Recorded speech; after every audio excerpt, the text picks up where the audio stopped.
ओम. श्रोतेहो नमस्कार. 5 जुलै 2024 क्लिप 66. आज आपण श्री नृसिंह सरस्वती स्वामी महाराज हे सत्संग सोहळा या पुस्तकामधील 3ऱ्या प्रकरणास सुरुवात करीत आहोत. वाचन संध्या जोशी, मुंबई. श्री नृसिंह सरस्वती स्वामी महाराज प्रकरण 3. दत्तप्रभूंचा दुसरा अवतार. श्रीपाद श्रीवल्लभांच्या नंतरचा दत्तावतार म्हणजे श्री नृसिंह सरस्वती महाराजांचा अवतार. त्यांचा कालखंड सर्व विद्वान मंडळींच्या मते इसवी सन 1378 पासून इसवी सन 1458 पर्यंत मानला जातो. श्रीपाद श्रीवल्लभ चरित्रात अंबिका मातेला शनी प्रदोषाचे व्रत करायला सांगितले होते.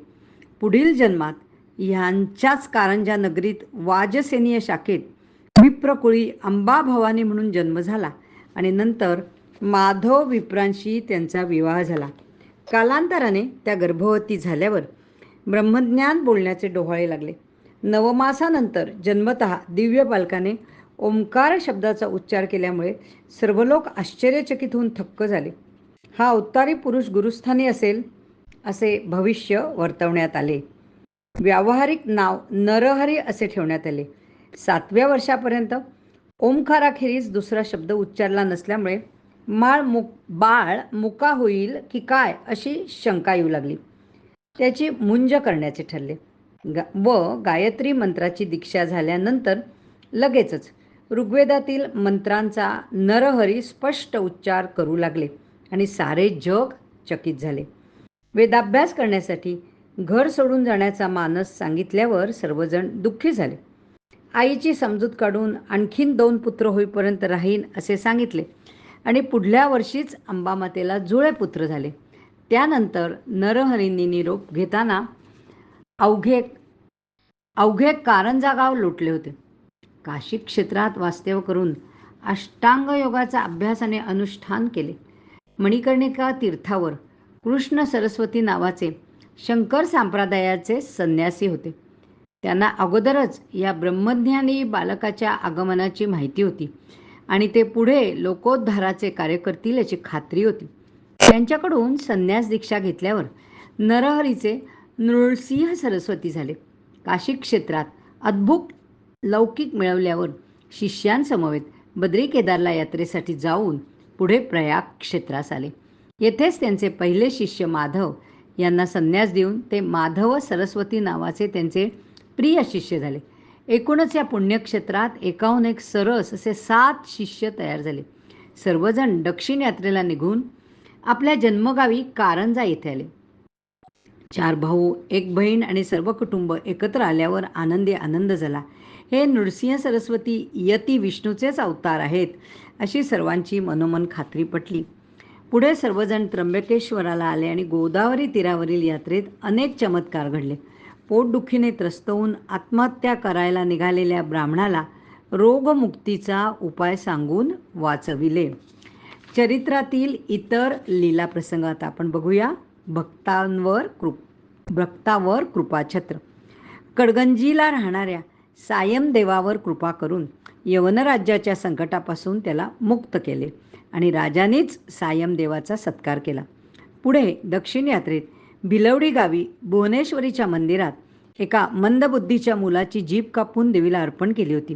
त्याच्यावर कृपा करून त्याचे जीवन बदलून गेले. तेथे चातुर्मास करून कृष्णा पंचगंगा संगमावरील अमरापूर गावी वास्तव्य केले. या तीर्थक्षेत्रात शिवा, भद्रा, भोगावती, कुंभी आणि सरस्वती या 5 नद्यांचा संगम आहे. येथेच 12 वर्ष त्यांचे वास्तव्य झाले व अनेक लीला प्रसंग येथे घडले. याच कारणामुळे या गावचे नाव पुढे नृसिंहवाडी किंवा नरसोबाची वाडी म्हणून प्रख्यात झाले. पलीकडच्या तीरावर औरवाड गाव असून तेथील कल्पतरू आणि औदुंबर वृक्ष व अनेक तीर्थ व 64 योगिनींची कथा सुप्रसिद्ध आहे. त्यांच्या मनोहर पादुकाही तेथे आहेत. अशा रीतीने नरसोबाची वाडी व औरवाड ही सुप्रसिद्ध दत्तक्षेत्रे म्हणून प्रसिद्ध झाली. गाणगापूरच्या भक्तांचे अनुभव. पुढील काळात भीमा अमरजा संगमावरील गाणगापुरात श्री नृसिंह सरस्वती महाराजांचे 2 तपे वास्तव्य होते. दत्त संप्रदायात क्षेत्र गाणगापूरला अत्यंत महत्त्वाचे स्थान आहे. श्री गुरुचरित्रात याचे सविस्तर वर्णन आहे. येथे देखील महाराजांच्या वास्तव्यात अनेक लीला प्रसंग घडले व भक्तगणांची श्रद्धा आणि निष्ठा कैक पटीने वाढली. भूतबाधा सोडविल्या, ब्रह्मराक्षसांचा उद्धार केला, वाज म्हशीला दूध आले आणि त्रिविक्रम भारतीसारख्या शिष्यावर कृपा केली. दिवाळीत एकाच वेळी अनेक भक्तांच्या घरी जाऊन दर्शन दिले.